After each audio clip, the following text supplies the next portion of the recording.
বলে দিচ্ছে বিজেপিকে আটকাতে হবে, তৃণমূলকে ভোট দাও। ভালো কথা দিলে। বিজেপির বাপের ক্ষমতা ছিল নি আব্দুল করিমের বাড়িতে জগন্নাথ মন্দিরের প্রসাদ পাঠানোর, দিচ্ছে তো সাইজ করে মমতা ব্যানার্জি আপনাদের। কেমন লাগছে? খাও। কেমন লাগছে? ভোটের সময় মলি সাহেব তুমি গুতাগুতি করছে মসজিদের সাইডে, যে কোন স্টেজ থেকে ভোট ভাগাভাগি করা যাবে না, বিজেপি চলে আসবে। বিজেপি চলে আসলে কি করবে বলো? কি করবে? কিন্তু বিজেপিকে আটকে আপনি কি করছেন? যাকে আটকাবার দায়িত্ব দিচ্ছেন সে দুয়ারে রেশনের মাধ্যমে আপনার বাড়ি মুসলিম সম্প্রদায়ের যেটা ধর্মীয় ভাবে বারণ আছে প্রসাদ গ্রহণ করা, সেটাও আপনাকে খাওয়াতে বাধ্য হচ্ছে। তাহলে বিজেপি আর তৃণমূলের তফাৎ কি? আচ্ছা আপনি বলুন, কালকে যদি তৃণমূল বলে, আজকে প্রসাদের বলে আমি শুধু বিরোধিতা করছি না, কালকে যদি মমতা ব্যানার্জি বলে আপনার ভোট পাওয়ার জন্য সামনের কুরবানির সময় গরুর গোশ সব ভোটারদের বাড়ি বাড়ি পাঠাবো, এটা আমি কি মানবো? এটা আমি চরম বিরোধিতা করব। কারণ সরকারের কাজ নয় গরুর গোশ বাড়িতে বাড়িতে পাঠানো, জগন্নাথ ধামের প্রসাদ বাড়িতে বাড়িতে পাঠানো।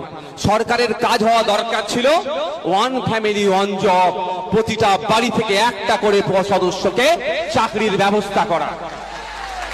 সেটা ব্যর্থ হয়েছে। ব্যর্থতা ঢাকার জন্য আপনার বাড়ি প্রসাদ পাঠাচ্ছে, কোনদিন আপনার বাড়ি গরুর গোশ পাঠানো। যে মলি সাহেব গুলো ছিল সেই মলি সাহেবদের মুখে আজকে কথা নাই। দর্শক শুনলেন ফুরফুরা শরীফের পীরজাদা এবং আইএসএফ এমএলএ নওশাদ সিদ্দিকী এই মন্তব্য করেছেন। প্রিয় দর্শক, আমি শফিকুল ইসলাম এবং আপনারা দেখছেন আরামবাগ টিভি। আমি দুদিন আগে একটা ভিডিও করেছিলাম, সেখানে সারা বাংলা সংখ্যালঘু যুব ফেডারেশনের একটা বক্তব্য দিয়ে সেই ভিডিও করেছিলাম। ওই যে ফেডারেশন, তার এক বক্তা এমডি কামরুজ্জামান, তিনিও এই সব প্রশ্ন তুলেছিলেন যে এটা কি হচ্ছে। প্রথমত, সরকারি খরচে একটা মন্দির তৈরি করা হয়েছে, যেটা কাম্য না। দ্বিতীয়ত, সরকারি খরচে বাড়ি বাড়ি এখন আবার সব প্রসাদ বন্টন করা হচ্ছে, এটাও ঠিক হচ্ছে না। তারপরে সরকারি সিস্টেমে করা হচ্ছে, আধিকারিক রেশন এইসব সিস্টেমে করা হচ্ছে, এটা সরকারি সিস্টেমের কাজ না। আর সেই সঙ্গে যে কথাটা বলেছিলেন সেটা হচ্ছে যে যা করছেন করুন, কিন্তু দয়া করে যারা মুসলমান তাদের কাছে এই প্রসাদ পাঠাবেন না। এই কথা বলেছিলেন এমডি কামরুজ্জামান। আর এখন যেটা দর্শক শুনছেন, ইনি হচ্ছেন একজন পলিটিক্যাল লিডার। উনি একটি সংগঠন চালান, এমডি কামরুজ্জামান, কিন্তু ইনি হচ্ছেন পলিটিক্যাল পার্টির একজন leader, ISF MLA Naushad Siddiqui, তিনি এই সব বলেছেন। এবং যেটা বুঝলাম, উনি মানে এই যে ব্যাখ্যা করেছেন, আসলে এই ব্যাখ্যার মাধ্যমে মুসলিম সমাজের চোখটাকে খোলার চেষ্টা করেছেন, যে আপনাদেরকে যে ভয় দেখানো হয়, এবং যারা মৌলভী সাহেব তাদের উদ্দেশ্যে কথাটা বলেছেন। এই যে আপনারা সব ওই সাইডে গিয়ে বলেন যে ভোটকে ভাগ করা চলবে না, ভোটকে ভাগ করলে বিজেপি চলে আসবে। তো বিজেপিকে আটকানোর জন্য যাদেরকে দায়িত্ব দেওয়া হচ্ছে তারাই তো এখন প্রসাদ খাইয়ে দিচ্ছে। বিজেপি খুব খারাপ, বিজেপি এলে সব সর্বনাশ হয়ে যাবে, বিজেপিকে আটকাতে হবে। তো বিজেপিকে আটকানোর দায়িত্ব যাদেরকে দিচ্ছেন সেই টিএমসি, তারা তো ঘুরপথে এখন ধর্মীয় প্রসাদ খাইয়ে দিচ্ছে। এটা তাহলে কি হচ্ছে? খাও খাও, টিএমসি কে ভোট দাও আর অন্য ধর্মের ধর্মীয় প্রসাদ খাও। তো এটা কি হচ্ছে নাকি? বিজেপি এলে খুব খারাপ হয়ে যাবে, বিজেপি এলে কি হবে বললেন। তো বিজেপিকে আটকাতে যাদেরকে দায়িত্ব দিচ্ছ তারাই তো এখন দুয়ারে রেশনের মাধ্যমে প্রসাদ খাইয়ে দিচ্ছে, বাড়িতে ঢুকিয়ে বা নিতে বাধ্য করছে।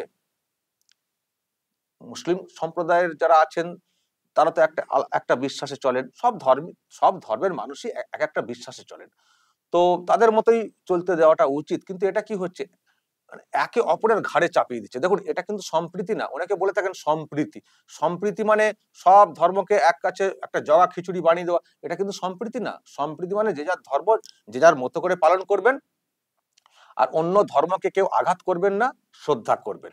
তার মানে এই নয় যে সম্প্রীতি মানে তোমারটা আমি পালন করবো, তুমি আমারটা পালন করবে, এটা হয় না সম্প্রীতি। আমি আগের দিনই বলেছি যে যদি ধর্মীয় বিশ্বাস আলাদা না হতো তাহলে এত ধর্ম থাকতো না, ধর্মীয় বিশ্বাস খুব খুব সেনসিটিভ। এক একটা ধর্মের বিশ্বাস এক এক রকম, এবং মানুষ যে ধর্মটাকে বিশ্বাস করেন সেটাকে তার কাছে সেরা হিসেবে তিনি ভেবে থাকেন, সেই জন্যই তো তিনি সেই ধর্মে থাকেন, না হলে ধর্ম চেঞ্জ করে ফেলতেন। কিন্তু এই সরকারটা, এই দলটা এমন সব ধর্মকে গুলিয়ে ঘেটে ঘ করে দেওয়ার চেষ্টা করে। আমি দেখেছি, আপনারাও জানেন যে এই নেত্রী এমন এমন সব আচরণ করেন মানে বিভিন্ন ধর্মের অনুষ্ঠানে গিয়ে, যেগুলো সেই ধর্ম পারমিট করে না, পারমিট করে না। আমি বলছি, আমি তো মুসলিম সম্প্রদায়ের লোক হয়ে বলছি যে মমতা ব্যানার্জি ঈদের সময়ে, তারপরে ইফতারের সময়ে যেভাবে উনি আচরণ করেন, এইসব কিন্তু ধর্মে পারমিট করে না, কিন্তু কিছু বলতে পারেন না ওইসব মৌলবী সাহেবরা। তাদের অনেক স্বার্থ রয়েছে, হয়তো তারা বলতে পারেন না। ওই রকম ভাবে হয় না ইফতার পার্টি, ওইভাবে হয় না ঈদের নামাজ, কিন্তু উনি করেন, কেউ কিছু বলেন না, সব চুপ করে বসে থাকেন। ওই যে বিজেপিকে আটকাতে হবে, দিদিমণি একমাত্র আছেন যিনি বিজেপিকে আটকাতে পারবেন। তো এমন দায়িত্ব দেওয়া হয়েছে বিজেপিকে আটকানোর, যে বিজেপি কি করবে, মানে ওদিকে বলা হয় যে বিজেপি এলে মুসলমানরা আর মুসলমান থাকতে পারবেন না, ধর্মীয় আচার অনুষ্ঠান পালন করতে পারবেন না, আজান নামাজ বন্ধ হয়ে যাবে, এইসব ভয় দেখানো হয়, বলা হয়। তো তাকে আটকাতে হবে, তাকে আটকাতে গেলে ভোটকে ভাগ করা চলবে না, সব একসঙ্গে টিএমসি কে ভোট দিতে হবে। ব্যাস, টিএমসি কে ভোট দিয়ে বিজেপিকে আটকানো হচ্ছে। আজান নামাজ তো দূরের কথা, টিএমসি এখন মানে মন্দিরের প্রসাদ খাইয়ে দিচ্ছে, চলো খাও খাও। তাহলে এটা হচ্ছে কি, বিজেপির ভয় দেখিয়ে টিএমসি তো আরো বড় হিন্দু করে দিচ্ছে। তো এটা কেন আমাদের বিশ্বাসে আঘাত দেওয়া হবে? দেখুন, হিন্দু মুসলিম ওটা না, মানে মোদ্দা কথা ধর্মীয় বিশ্বাসে কেন আঘাতটা দেওয়া হবে। এবং তারপরে উনি বললেন যে প্রসাদ দিচ্ছেন ভালো কথা, আবার যদি কালকে এরকম বলা হয় যে কুরবানির মাংস মানে গোস্ত যেটাকে বলে, সেটা সবার বাড়িতে, সব ভোটারদের বাড়িতে দেওয়া হবে, সরকার সেই ব্যবস্থা করবে, একেবারে বাড়ি বাড়ি রেশনের মাধ্যমে পৌঁছে দেওয়া হবে, সেটা কি মানবেন? সেটা কি মানবেন? উনি বললেন সেটাও, উনি বললেন যে আমি শুধু প্রসাদ না, আমি এটাও মানবো না। সত্যি তো এগুলো কি মানা যায় বলুন তো দর্শক? এক একটা ধর্ম এক একটা বিশ্বাসের জায়গা থেকে, তো সেখানে কেন এইসব গ্রহণ করতে বাধ্য করছেন? আরে এত উদ্যোগ সরকারের কিসের? সরকার কেন এসব করবে? ধর্মীয় আধ্যাত্মিকতা, বিশ্বাস, আচার অনুষ্ঠান কেন সেটা সরকার করবে? সরকার খুব জোর এটা করতে পারে, যখন কোনো অনুষ্ঠান হবে সেখানে একটা জলের গাড়ি দিল, একটু লাইটের ব্যবস্থা করে দিল, বা আরো আরো যেগুলো এইসব পরিষেবা সেগুলো দিতে পারে সরকার। তো কেন এইসব করবে? যে আস্ত মন্দির তৈরি করবে, প্রসাদ বন্টন করবে, তারপরে এইসব করবে? কেন এইসব করবে? এটা সরকারের কাজ। তো আজকে যখন তুমি হিন্দু ধর্মের করছো, নিশ্চয়ই দাবি উঠবে মুসলমান ধর্মের, তাহলে বাড়ি বাড়ি কুরবানির মাংস পৌঁছাতে হবে, তারপরে মানে আরো আরো অনেক সব দাবি উঠবে, করতে হবে। আরো অন্য ধর্মের যারা আছেন তারাও সব বলবেন, তাহলে করতে হবে। তো ওই কি করবে নাকি সরকার? সরকারের কি এটা কাজ? উনি বললেন সরকারের কাজ তো এটা না, সরকারের কাজ হচ্ছে উন্নয়ন করা, বাড়িতে বাড়িতে কাজের কর্মসংস্থানের ব্যবস্থা করা, এইসব তো হচ্ছে সরকারের কাজ। আসলে ওইসব তো করছে না, ব্যর্থ। চলো মানুষকে অন্যভাবে ঘুরিয়ে দিতে হবে, চলো অন্যরকম কিছু করি, করে একটা ধর্মীয় সুরসুরি সেন্টিমেন্ট উনি তৈরি করার চেষ্টা করছেন, আর করতে গিয়ে অন্য ধর্মকে আঘাত করছেন, আঘাত করছেন। আর যখন এসব হচ্ছে, মৌলভী সাহেবরা সব চুপচাপ, চুপ, কোনো কথা নেই, কোনো কথা নেই। ওদিকে মানে ফুসফুস গুজগুজ, মানে ভোটটা যাতে সব টিএমসি তে আসে, মসজিদের মানে নামাজে দাঁড়িয়ে বলা বা অন্যত্র বলা, হাই কবরস্থান নিয়ে নেবে, হাই এই নিয়ে নেবে, সেই নিয়ে নেবে বলে সেখানে খানিকটা ওই জানাজার নামাজের সময় ভয় দেখানো, এইসব করা হচ্ছে। আর যাকে দায়িত্ব দেওয়ার জন্য বলা হচ্ছে, ভোট দেওয়ার জন্য বলা হচ্ছে, সেই দল ইমানটাই নষ্ট করে দিচ্ছে, ইমানটাই নষ্ট করে দিচ্ছে। তাহলে ভাই বিজেপিকে আটকে কি লাভ? তুমি তো আমার ইমানটাকেই নষ্ট করে দিচ্ছ, তুমি তো আমার ইমানটাকেই নষ্ট করে দিচ্ছ। তো তুমি তাহলে, তোমাকে আমি কি জন্য দায়িত্ব দেবো বা কেন দিচ্ছি, এটাই বোঝানোর চেষ্টা করেছেন নওশাদ সিদ্দিকী, যে কেন এটা করা হচ্ছে। তো ফলে দর্শক, জানি না মুসলমান সম্প্রদায়ের লোকেরা এরপরেও কি বুঝবেন, কতটা বুঝবেন, বা তাদেরকে কতটা বুঝতে দেওয়া হবে সেটাও ব্যাপার। আবার বেশি যখন এইসব বুঝবেন, তখন আবার অন্য ভয়ও দেখানো হতে পারে। কিন্তু হলেও এইসব তো বুঝতে হবে যে এই দলটা অ্যাকচুয়ালি কি চাইছে। আমি তো আগেও বলেছি যে এই যে এখন এত বড় হিন্দু সাজার চেষ্টা করছে টিএমসি, আচ্ছা হিন্দু সেকশন থেকে কত ভোট পায় টিএমসি, কত পার্সেন্ট? এই যে টিএমসি যে ক্ষমতায় এসছে, তাতে হিন্দুদের ভোট কত পার্সেন্ট রয়েছে, আর কত মুসলিম ভোট রয়েছে? মুসলিম ভোটেতে টিএমসি ক্ষমতায় টিকে আছে, এটা এক কথায় আমি জোর দিয়ে বলতে পারি। মুসলিম ভোটে শুধু ভোটটা সরে যাক না, ধপাস, নবান্ন থেকে 14 তলা থেকে ধপাস ছিটকে গিয়ে, অ্যাঙ্গেল করে ছিটকে গিয়ে ওই গঙ্গাতে পড়ে যাবেন। ডিরেক্টলি পড়বে না, অ্যাঙ্গেল দিয়ে পড়ে গঙ্গায় পড়বে আমার ধারণা, উড়ে উড়ে। উড়ে উড়ে পড়বেন।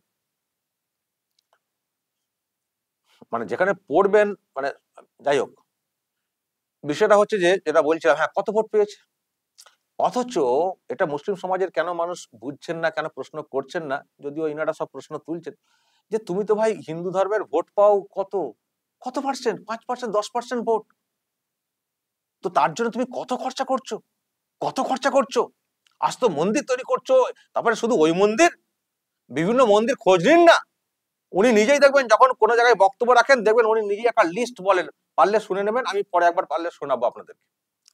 তারাপীঠ মানে কত, তারকেশ্বর মানে কত লম্বা লিস্ট বলেন, শুধুমাত্র হিন্দুদেরকে সন্তুষ্ট করার জন্য, হিন্দুদেরকে খুশি করার জন্য, এবং শুধু বলেন না, করেনও নিশ্চয়ই, মানে ফান্ডকে অ্যালার্ট করে থাকেন, না হলে বলবেন কি করে। দেখবেন কত মন্দির, কত কি, আর এটা তো দীঘায় যেটা করেছেন, এটা তো আস্ত মন্দির তৈরি করে ফেলেছেন 250 কোটি খরচা করে। তো তোমার তো ভোট ওখানে 5 থেকে 10%, ওই তো নাকি, কত হবে একটা দেখে নেবেন হিসেব করে, সামান্য এদিক ওদিক হতে পারে। তো তার জন্য তুমি যে খরচ করছো, তার সঙ্গে যদি তুলনা করি, তাহলে তুমি মুসলমানদের জন্য কি করেছো? তুমি 10% ভোটের জন্য তুমি যে খরচা করো সরকারি কোষাগার থেকে, আর যা সব করছো, আর তোমার ম্যাক্সিমাম ভোট, বাকি সব ভোট মুসলমান সম্প্রদায়ের, তো তুমি সেই তুলনায় মুসলিম সমাজের জন্য কি করেছো, কি করতে পেরেছো? কিছুই করোনি, না কোনো কর্মসংস্থান করতে পেরেছো, আর যদি ধর্মীয় অ্যাঙ্গেলেও বলি না, তুমি সেই রকম কিছু করতে পেরেছো? ফুরফুরা শরীফে দুটো একটা লাইট মাঝে মধ্যে দিয়ে দেয় শুনেছি, আর বড় বড় কথা বলেন, যেখানে যান সেখানেই বলেন ফুরফুরা শরীফে এই করেছি সেই করছি, আদতে নাকি ওখানে কিছুই হয়নি, লোকেরা বলে থাকেন। আর আর কোনো নাম শুনেছেন? আর কোনো নাম শুনেছেন কোনো কিছু বিষয়ে? আর হিন্দু ধর্মের লোকেদের জন্য কি করেছেন, শুধু নামগুলো শুনবেন, যখন বলবেন কোনো জায়গায় বক্তব্যে শুনবেন ভালো করে। তাহলে এগুলো সব হচ্ছে টুপি পড়ানো। আসলে দর্শক, এটা মুসলমান লোকেরা বুঝছেন না বলেই উনি এতটা সহজে করতে পারছেন। উনি হয়তো বুঝে গেছেন যে মুসলমানদের জন্য কিছু করতে হবে না, ওদেরকে ভয় দেখালেই হয়ে যাবে, যে বিজেপি এলে তোমরা সব চলে যাবে, এনআরসি করে দেওয়া হবে, তোমাদেরকে সব বর্ডার টপকে দেওয়া হবে, এই ভয় দেখালেই হয়ে যাবে। তাহলে ওদের জন্য খরচা করে লাভ নেই, বরং ওদের খরচটা এখানে করব, এখানে এখানে এদেরকে অতটা ওইরকম বোঝানো যাবে না। তো ওদের ভোটটাকে আমাকে যে কোনো মূল্যে কিছু পাইয়ে দিয়ে এই করে সেন্টিমেন্ট তৈরি করে পেতে হবে, চলো সব খরচা এখানে করো। মানে মুসলিম পার্টের যেটা খরচ করার দরকার ছিল, সেটাকে ওই পার্টে খরচা করছেন, ফলে ওখানে বিরাট খরচা হচ্ছে। আর মুসলমান সমাজের জন্য ঢুডু কলা, ক্যাচ কলা। আমি তো আগের দিনই বলেছিলাম, এই লাস্ট যে ভোটটা হয়েছে কালীগঞ্জে, মুসলিম অধ্যুষিত একটা বিধানসভা কেন্দ্র, ওখানে রিপোর্টাররা সব গিয়েছিলেন কলকাতা থেকে। আমি খোঁজ দিচ্ছিলাম যে ওখানকার উন্নয়ন কেমন হয়েছে। আমাকে বললেন তারা যে দাদা কি বলবো, বাবা বাবা তো মারা যাওয়ার পর তো আলিফা আহমেদ মানে প্রার্থী হয়েছেন, কিছু হয়নি, রাস্তাঘাটের হাল খুব খারাপ। এবার একটা ভিডিও এসেছিল, উনার গাড়ি তো কাদাতে আটকে গেছিল, মানে মানে প্রার্থী যিনি এমএলএ হতে চলেছেন, তার গাড়ি কাদাতে এমন আটকে গেছে, গাড়ি বের করা যাচ্ছিল না। যেটা মানে বলা হলো যে রাস্তাঘাটের হাল খুব খারাপ, কিছু হয়নি। আর মুসলিম এলাকা বলি হয়তো এতটা পিছিয়ে, কারণ এখানকার মানুষকে তো মানে এখানকার মানুষের দাবিও ঠিকঠাক থাকে না, আর ওই আর কি ভয় দেখালেই মানুষ ভোট দিয়ে দেন, ফলে কোনো উদ্যোগ নেই, কোনো তাগিদ নেই ভোটটা পাওয়ার জন্য কিছু করতে হবে বলে। তারা মনে করেছে যে এদের জন্য কিছু করতে হবে না, শুধু বক্তব্য রাখার সময় এনআরসি ক্যা ক্যা ছিচি করে দেবো, ভয় দেখিয়ে দেবো, আর ব্যাস হয়ে যাবে। এই জন্যই কোনো পাত্তা দেয় না, আর মানুষও ভোট দিয়ে দেন।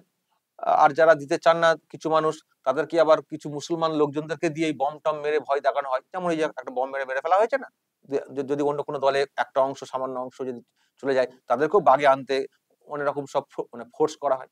তো এইসব করে করা হয়, তো তো ওদের তো উন্নয়ন করার দরকার নেই, কিছু লোককে সম্পদ হিসেবে ব্যবহার করা হয়, তাদেরকে দিয়ে বম বাঁধানো হয়, বম মারা মারা হয়, ব্যাস ওদের পিছনে কিছু খরচা করে হয়ে গেল, দরকার নেই তো।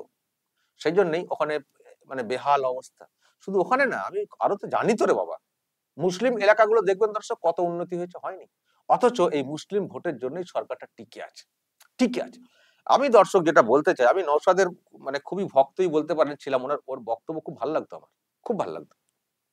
আমি খুব মাইলেজ দিতাম একটা সময়, কিন্তু আমি খুব আঘাতপ্রাপ্ত হয়েছিলাম যখন উনি একটা সিদ্ধান্ত থেকে সরে এলেন, ডায়মন্ড হারবারে অভিষেকের বিরুদ্ধে মানে প্রার্থী হওয়া থেকে সরে এলেন। তখন আমি বলেছিলাম যে এটা ভুল হয়ে গেল, কারণ উনি ঘোষণা করেছিলেন যে আমি প্রার্থী হব, করলেন না, দাঁড়ালেন না, মানুষ অনেক প্রশ্ন তুলবেন, হারজিত যাই হতো হতো, আপনি ওখানে দাঁড়ালে মিডিয়া ফোকাস খুব ভালো হতো, বড় লিডার হওয়ার একটা চান্স ছিল, কেন এটা করলেন? তো এটা তো ঠিক হলো না, এবং ঠিক হলো না, তার সঙ্গে অনেকেই অনেক কথাও বললেন। তো তো তারপর থেকে নিশ্চয়ই হয়তো আপনারা ফলো করেছেন, নওশাদ সিদ্দিকীর সেই সময় যে ক্রেজ ছিল মিডিয়াতে, প্রত্যেকদিন খবর হতো, উনি কিন্তু সেখান থেকে অনেকটাই ঝাপসা হয়ে গেছিলেন, তারপরে মাঝখানে আবার নবান্নে গিয়েছিলেন, তো সেটা দেখে অনেকে বলেছিলেন যে ও যাই বলুন যাই করুন, সেই দিনের শেষে টিএমসি তে সব মাথা নত করে দেওয়া, অনেকে বলেছেন দর্শক। কিন্তু আমি আমারও খানিকটা মনটা ভেঙেছিল, ভাঙেনি তা না, কারণ আমরাও চেয়েছিলাম যে এই তৃণমূল কংগ্রেসটার নিপাত যাক, বাদবাকি যে কেউ ক্ষমতাতে আসুক, আমাদের কোনো কিছু দেখার দরকার নেই, কিন্তু এই দলটা থাকলে মুশকিল আছে, এ সর্বনাশ করে দিচ্ছে রাজ্যটা। তো ফলে ওনার কর্মসূচিগুলোকে আমি খুব সাপোর্ট করতাম। তো ইদানিংকালে আমিও খানিকটা ওই আর কি, যখন দেখছি যে উনি সেই নবান্নে বৈঠক করতে যাচ্ছেন, যদিও বলেন যে মুখ্যমন্ত্রী আমি যেতেই পারি, কিন্তু মানুষ তো সেইভাবে নেন না, কারণ উনি উনি মুখ্যমন্ত্রী হিসেবে যাচ্ছেন বটে, কিন্তু মুখ্যমন্ত্রী তো আবার উনি সবার মুখ্যমন্ত্রী হিসেবে নিজেকেই মনে করেন না। উনি তো মনে করেন যে আমি টিএমসির মুখ্যমন্ত্রী, ফলে তার সঙ্গে কি আলোচনা করার কি প্রয়োজন রয়েছে, বরং লড়াই হোক, আগে আগে একটাই দাবি উঠুক যে ওনাকে উৎখাত করবো নবান্ন থেকে, তারপর যা হবার হবে, ওনার সঙ্গে কোনো আলোচনার কোনো প্রয়োজন নেই, এটা আমাদের মতবাদ। কিন্তু ওনার ওনার কোনো একটা ভাবনা হয়তো ছিল, তো সেই জন্য গিয়েছিলেন। তো সেই জন্য আমাদের মনেও একটা ছিল যে উনি কি সত্যি সত্যি লড়াই করবেন টিএমসির সঙ্গে, সেই জন্য আমরাও খুব একটা নজর রাখছিলাম না। তবে এই যে কথাটা উনি বলেছেন, খুব প্রাসঙ্গিক কথা বলেছেন, ভালো কথা বলেছেন, যে কেন একে অপরের ধর্মকে চাপিয়ে দেওয়া হবে। আর বিজেপির ক্ষমতা নাই যেটা বলা হলো, ক্ষমতার কথাটা আমি মানি না, কিন্তু আমি এটুকু বলতে পারি যে বিজেপির মধ্যে এই কালচার নেই যে জোর করে কাউকে প্রসাদ খাওয়াবো বা অন্য ধর্মের কোনো অংশের মানুষ, অন্য ধর্মের মানুষের মধ্যে আমার ধর্মকে চাপিয়ে দেবো। আমি ক্ষমতার দিক দিয়ে বলছি না, ক্ষমতা তো মানুষ যেমন খুশি দেখাতে পারে, যে কোনো দল যে কোনো কিন্তু ক্ষমতা তো ছেড়ে দিন, এই শাসক ক্ষমতা দেখায়, কিন্তু আমি এখানে ক্ষমতার কথা বলছি না বিজেপির পক্ষে। বিজেপি চাইলে তো, মানে বিজেপির মধ্যে এইরকম কিছু সদিচ্ছা নেই, তারা বরং এটা বলার চেষ্টা করে আমরা আমাদের ধর্মটাকে ঠিক করে পালন করব, অন্য ধর্মকে আমরা তাদের মতো করে পালন করতে দেবো, কিন্তু জগা খিচুড়ি পাকাতে দেবো না, সং সাজবো না, ঢং করব না, যেটা এখানকার শাসক করে থাকে, সং সাজে ঢং করে, এটা থেকে বিজেপির তরফ থেকে বলা হয়। ফলে যে যার ধর্ম যে যার মতো করেই পালন করাটা উচিত, কিন্তু ইনি যেটা করছেন, মানে মুখ্যমন্ত্রী, সব ধর্মকে ঘেটে ঘ করে দিয়ে সব বিশ্বাসকে চুরমার করে দিচ্ছেন, দিয়ে জানি না উনি আবার নতুন করে কোন একটা ধর্মের মানে অবতরণ করবেন কিনা, যে সব ধর্ম বাদ, চলো আমার একটা ধর্ম আমি চালু করছি, আমি হচ্ছি সেই ধর্মের প্রচারক, মানে সৃষ্টিকর্তা, বলে আবার না একটা ধর্ম ঘোষণা করে দিয়ে বসেন। তো যাই হোক দর্শক, সেটা ভবিষ্যতের বিষয়। আমি যেটা বলতে চাই নওশাদ সিদ্দিকীর ব্যাপারে, আপনার এই বক্তব্য হয়তো অনেকেরই মন ছুঁয়ে যাবে। আপনি প্রসাদ এবং কুরবানির যে মাংস দুটোরই মানে একটা বিরুদ্ধে কথা বলেছেন। আমরা চাইবো সাধারণ মানুষ হিসেবে, পরিবর্তনকামী মানুষ হিসেবে আপনি লড়াইটা ঠিক করে করুন। আর মুসলমানদের জন্য বলি যে এই যে টিএমসি কে ভোট দিয়ে সত্যি কি হচ্ছে? টিএমসি কে ভোট দিয়ে কি হচ্ছে? বিজেপিকে ভোট দিতে হবে না। যদি মনে করেন যে বিজেপিকে ভোট দেবো না, দেবো না, দেবো না। কিন্তু আমার তো মনে হয়, আমি আমি আমি একটা সময় একটা কথা ভেবেছিলাম যে এইরকম একটা দলের খুব প্রয়োজন রয়েছে, যেখানে মানে মুসলিম কমিউনিটির বেশ একটা দল। আমি জানি হয়তো কেউ আমার এর বিরুদ্ধে কথা বলবেন, তবুও আমি বলবো যে এই টিএমসির সঙ্গে মিশে গিয়ে আমার কি লাভ হচ্ছে, বরং আলাদা দল তৈরি করে সেখানে যদি কিছু এমএলএ, 10টা 20টা এমএলএও যদি থাকে, আনা যায়, এবং সেই দলটা যদি আহ মানে কিং মেকার হয়ে দাঁড়ায়, যে হাং হবে পরিস্থিতি, কিন্তু এই 20টা 25টা এমএলএর জন্য সরকার গঠনটা হবে। তো যদি সেই সমর্থন নিয়ে কোন সরকার গঠন করে, তখন বুঝতে পারছেন, তখন এই সেকশনের ডিমান্ডটা কোন জায়গায় যাবে, এবং তারা তাদের নিজেদের অধিকার, উন্নয়ন কিভাবে ছিনিয়ে নিতে পারবে, যে হয় আমাদের এখানে উন্নয়ন করো, শুধু ভয় দেখালে সব চলবে না, উন্নয়ন করো, না হলে সরকার ফেলে দেবো। আরে দরকার হলে, আমি বলছি দরকার হলে টিএমসির সঙ্গেই সরকারটা গঠন করুন, বিজেপিকে সমর্থন করতে হবে না। কিন্তু আমি যেটা বলতে চাই, আলাদা একটা সেকশন তৈরি হোক, সেকশন তৈরি হয়ে আপনি যার সঙ্গে খুশি, হয়তো একক সংখ্যাগরিষ্ঠতা পাবেন না, তত মুসলিম বেশ তত মুসলিম বেশ সেন্টার এখানে নেই, কিন্তু একটা মিনিমাম সংখ্যা হলেও সেই সংখ্যাকে নিয়ে যে সরকার গঠন করবে তাকে সবসময় চাপে রাখা যাবে। আমি ফালতু সবকিছু মানে সব দিয়ে দিলাম, সত্ত্ব সব দিয়ে দিলাম, দিয়ে আমাকে ওরা লেজে খেলাবে, আমার লাভটা কি হচ্ছে? বরং আমার ডিমান্ডের জায়গাটা তৈরি হতো, যদি আমাদের একটা সেকশন থাকতো, 20টা 25টা এমএলএ, সরকার গঠনে সাহায্য করা আর সরকারকে আমাদের উন্নয়নে বাধ্য করা। কিন্তু সেই পজিশনটা হচ্ছে না। নওশাদ সিদ্দিকীর একটা চান্স ছিল, আমি জানি না হয়তো বলবেন এখনো আছে, তবে চেষ্টাটা করা উচিত যে মালদা, মুর্শিদাবাদ এইসব যেসব এলাকা আছে, সেখানে মুসলমানদেরকে বোঝাতে হবে যে দেখো তোমাদের ঈমান নিয়ে কেমন খেলছে তৃণমূল কংগ্রেস, সুতরাং ওইসব পাল্লাই পড়ো না, আমাকে ভোট দাও। বা ওনারা যদি কারোর সঙ্গে থাকেন তাদেরকে ভোট দাও। বিজেপিকে ভোট দেওয়ার ক্ষেত্রে এখনো অ্যালার্জি আছে মুসলিম সম্প্রদায়ের, সেটা বলতে কোনো দ্বিধা নেই। আর বিজেপিও জানে পরিষ্কার যে মুসলমান আমাকে ভোট দেবে না, ফলে তারা অলরেডি ছেড়েই দিয়েছে আশা। তো সে ছেড়ে দিন, কিন্তু তা বলে কি টিএমসি কে ভোট দেবো? টিএমসি তো এই করছে, ইমান নিয়ে খেলছে। তার থেকে বাবা এমন একটা দল প্ল্যাটফর্ম তৈরি হোক যেখানে আমরা ভোট দেব, পরবর্তী সরকার গঠনের সময় সে মানে তাকেই সাপোর্ট করব যেখান থেকে আমাদের ডিমান্ডগুলোকে আদায় করে নেবো। আর যখনই আমাদের সঙ্গে খেলবে, আমাদের বিষয়ে দেখবে না, তখনই উল্টে দেবো। তো তার থেকে পাওয়ারফুল আর কি হতে পারে? ওই টিএমসি কে ভোট দিয়ে প্রসাদ খাওয়া, নাকি নওশাদদের মতো যদি আরো এরকম কোনো দল থাকে তাদেরকে ভোট দিয়ে নিজের ডিমান্ড আদায় করার একটা রাস্তা তৈরি করা? কোনটা শ্রেয় ভাববেন আপনারা। আমি এই যে ভিডিও করলাম এটা কিন্তু টোটালটাই মুসলিম সম্প্রদায়ের জন্য।